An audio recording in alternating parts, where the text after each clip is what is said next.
Hello నమస్తే. Welcome back to our channel. ప్రస్తుతం మనతో ఉన్నారు doctor Hitesh Birla, allergy specialist, pulmonologist. నమస్తే హితేష్ బిర్లా గారు, ఎలా ఉన్నారు? నమస్తే అండి. ఇప్పటికైతే బాగానే ఉన్నాను. మీరు ఎలా ఉన్నారు? నైస్ అండి, గుడ్. డాక్టర్ గారు, అసలు ఎలర్జీ అంటే ఏంటి? వాటి లక్షణాలు ఏంటి? వాటి ప్రభావాలు ఏంటి?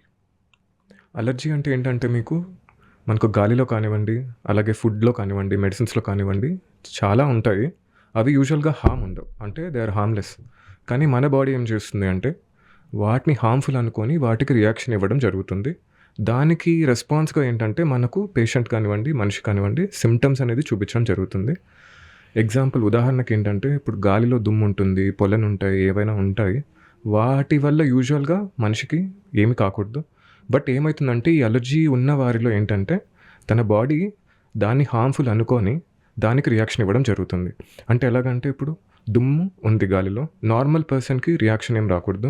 బట్ అలర్జీ వల్ల ఏమవుతుందంటే ఇప్పుడు ముక్కులోకెళ్ళడం వల్ల ముక్కు నుంచి వెంటనే అలర్జిక్ రియాక్షన్ రావటం వల్ల తుమ్ములు కానివ్వండి, దురద కానివ్వండి, బ్లాక్ అవ్వడం కానివ్వండి, వాటర్ రావడం కానివ్వండి ముక్కు నుంచి, అది ఎలాగైనా అవ్వచ్చు.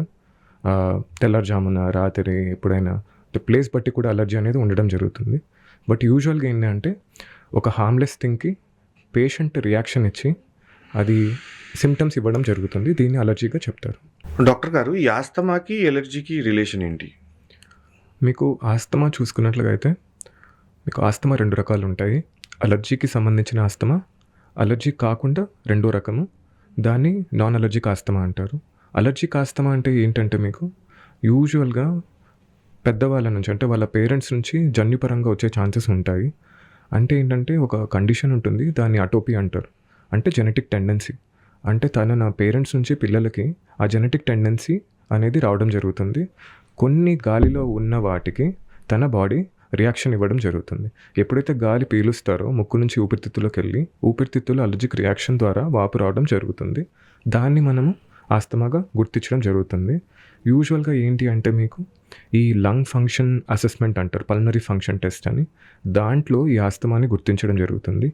అలాగే మనం నాన్ అలర్జిక్ ఆస్తమా అనుకుంటే ఏంటంటే వైరల్ ఇన్ఫెక్షన్ కానివ్వండి, పొల్యూషన్ కానివ్వండి, వీటి ద్వారా ఆస్తమా వచ్చే ఛాన్సెస్ ఉంటాయి. ఇవి యూజువల్‌గా జన్యుపరంగా ఉండే అవకాశాలు లేవు. వీటి మెకానిజమ్స్ అలర్జీ వల్ల వచ్చే ఆస్తమా మెకానిజమ్స్ డిఫరెంట్ ఉంటుంది. కొన్నిసార్లు 2 ట్రీట్మెంట్ కూడా డిఫరెంట్ ఉండడం జరుగుతుంది.